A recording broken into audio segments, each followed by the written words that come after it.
खुदावंद यीशु मसीह जिस पर ईमान लाकर हर कोई मौत से निकलकर जिंदगी में दाखिल हो जाता है, उसी के नाम में आपकी सलामती हो।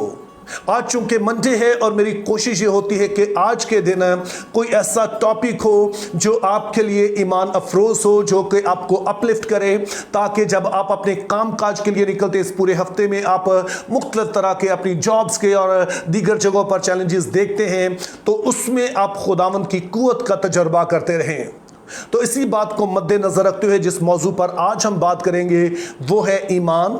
और जाहिर है कि आप इसके बारे में पहले भी जानते होंगे, लेकिन दो तीन बातें हैं जो कि इस हवाले से मैं आज आपके साथ शेयर करना चाहता हूं और मेरा ईमान है कि ये बातें आपके लिए बाइस बरकत भी होंगी और आपको तहरीक भी देंगी, ताकि जो भी चैलेंजेस हों उनका आप बेहतर तौर पर सामना कर सकें। पहले नंबर पर तो हमारे लिए यह सवाल है कि बाइबल मुकद्दस ईमान को किस तरह से देखती है, यानी कि इसकी कदर कीमत के हवाले से क्या कहती है। वैसे तो कोई भी मसीही जो है वो ईमान की कदर कीमत से ना वाकिफ नहीं है, लेकिन मुकद्दस पत्रस एक बड़ी ही खास बात हमें बताते हैं कि दरअसल ये ईमान कितना कीमती है। यानी कि पहला पत्रस उसका पहला बाब और उसकी 7वीं आयत में मुकद्दस पत्रस का कहना है, तुम्हारा आजमाया हुआ ईमान आग से आजमाए हुए सोने से भी ज्यादा कीमती है। अब आप इस बात से भी नावाकिफ नहीं है कि सोना जो है वो दुनिया की एक कीमती तरीन धात है, एक ऐसी चीज है जो कि हर कोई चाहता है कि उसके पास हो। और दरअसल दुनिया भर में जो दौलत का अंदाजा लगाया जाता है वो इस बात से कि किसके पास कितना सोना है, क्योंकि सोने की खासियत ये है कि ये जाया नहीं होता है, घर को आग लग जाए कुछ भी हो जाए ये आसानी से पिघलता नहीं है और ये बच जाता है, सारा कुछ जल भी जाए तो फिर भी ये महफूज रहता है। लेकिन यहां पर हमने देखा कि इससे भी बड़ी दौलत जो है वो आपका ईमान है, और खास तौर पर ऐसा ईमान जो कि आपने मुश्किलात में से गुजर कर हासिल किया है। अब बाइबली ईमान के दो पहलू हैं। पहला पहलू तो जिसके बारे में अक्सर बात होती है, बखूबी जानते हैं, इसको हम कहते हैं सेविंग फेथ, यानी कि ऐसा ईमान जो हमें निजात दिलाता है कि जब हम अपने गुनाहों का इकरार करके खुदाम यीशु मसीह की जो सलीबी मौत है, जो कुर्बानी है, उस पर ईमान लाते हैं, इस बात पर कि वो हमारा निजात दहिंदा है, जो हमारी खातर मुआ है, तो ये वो चीज है जो दरअसल हमें निजात बख्शती है। लेकिन यहां पर हमने ये भी याद रखना है कि ईमान सिर्फ हमारी आखिरत के लिए नहीं है कि आखिर में हमें निजात मिल जाएगी, बल्कि ईमान का ताल्लुक फिर हमारी मसीही जिंदगी से है। अब इस ईमान के वसीले से दरअसल हमारी जिंदगी पर असर क्या होता है और ये किस कदर कीमती बन जाता है, किस कदर बड़ी मेरास है, इसका जिक्र उलमा हमेशा ही करते हैं। और आज मैं कोटेशन आप तक पहुंचाऊंगा, इक़्तिबास आप तक पहुंचाऊंगा, जिसके सबब से आप देख सकेंगे कि ये ईमान दरअसल कितना कीमती है। अब पहला इक़्तिबास जो है वो एक खुदा के खादम है जिनका नाम रॉबर्ट रॉजर है, उनकी तरफ से है।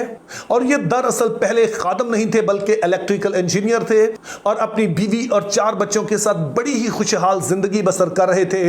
लेकिन फिर एक दिन जब ये किसी शादी पर गए थे, वहां से वापस आ रहे थे, तो फ्लैश फ्लड में इनका खानदान घिर गया। जैसे कि आप जानते होंगे फ्लैश फ्लड होता है कि जब बहुत ज्यादा बारिश होती है और अचानक से कहीं से बहुत सारा पानी आ जाता है, तो उस सैलाबी रेले में इसका खानदान बह गया और किसी तरह ये खुद तो बच गए, लेकिन इनकी बीवी और 4 बच्चे जो हैं वो इस सैलाब में चले गए।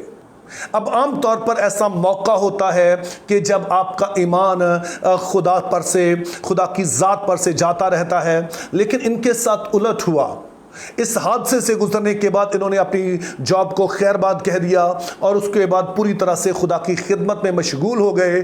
और इनका ईमान के बारे में कहना है, my faith didn't remove the pain but it got me through the pen.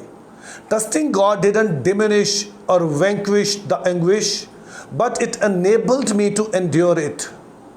इनका कहना है कि खुदा पर जो मेरा ईमान है उसने मेरे दर्द को दूर तो नहीं किया, लेकिन इसने मुझे हौसला दिया ताकि मैं इस दर्द को बर्दाश्त कर सकूं।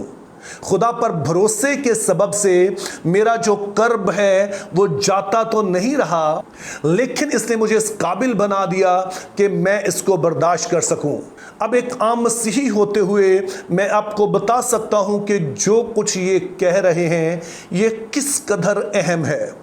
चूंकि आप जानते हैं कि हालात जो भी हो आखिर गुजर ही जाना होता है, लेकिन इस दौरान में जो दर्द और तकलीफ होती है उसको किस तरह से आप फेस करते हैं, किस तरह से उसमें से गुजरते हैं, ये ईमान है जो दरअसल आपको हिम्मत देता है। और बहुत सारे लोग जो कि ईमान नहीं रखते हैं, दरअसल ये वक्त होता है कि जब वो कई तरह से बर्बाद हो जाते हैं।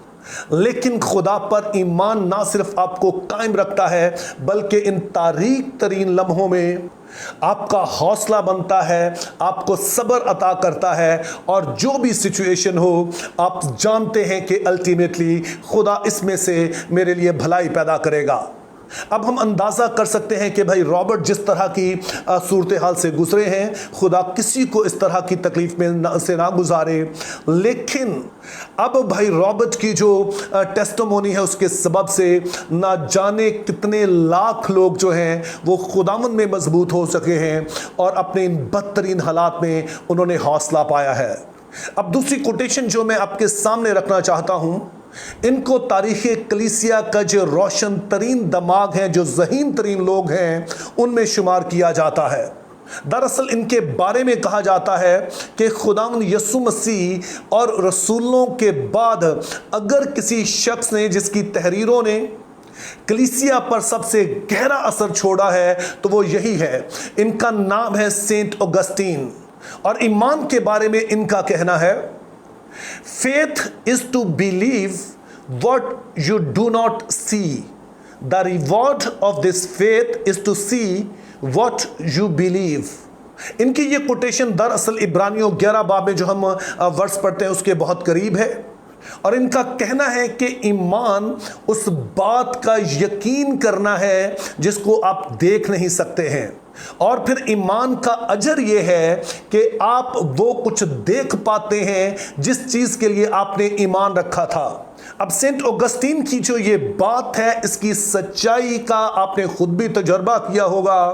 और मैं एक ऐसा ईमानदार होने के नाते जिसने ज़िंदगी में हर तरह की ऊंच नीच देखी है, आपको बड़ी दलेरी के साथ बता सकता हूं कि यह बात सच है कि जब खुदा आपके दिल में किसी चीज़ के लिए बात डालता है कि वो आपके लिए ऐसा कुछ करेगा और आप उस पर यकीन करते हैं, लेकिन फिर वक्त गुजरता है और हालात जो बद थे पहले वो बदतर हो जाते हैं और फिर बदतरीन भी हो जाते हैं।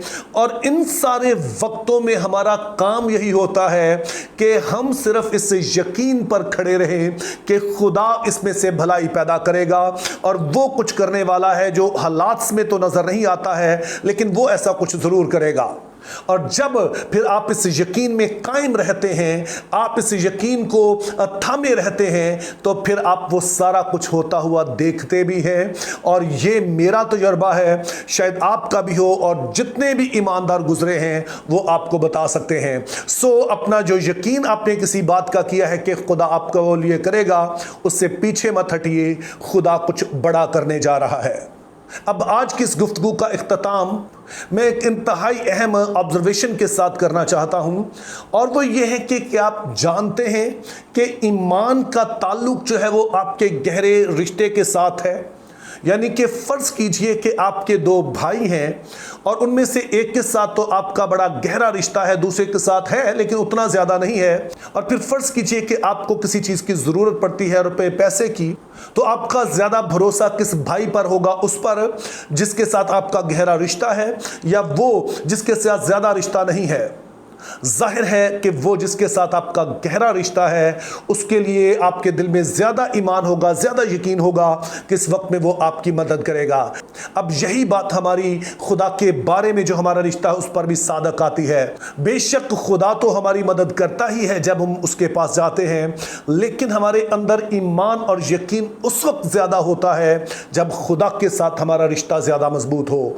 तो इसीलिए कोशिश करके अपने इस रिश्ते को खुदा के साथ मजबूत बनाइए, क्योंकि ये रिश्ता आपको वो ईमान देगा जो कि सोने से ज्यादा कीमती है।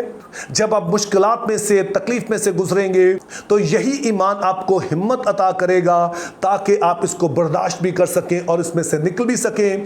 और जब सब कुछ वैसा ना हो रहा हो जैसा कि आपने तवक्को की थी, उसमें आपको ये इस काबिल बनाएगा कि आप कायम रहें। और फाइनली ये वो चीज़ होगी जो आपके बच्चों के लिए आपकी तरफ से सबसे बड़ी मेरास होगी। Think biblically, live purposefully, have a very good day.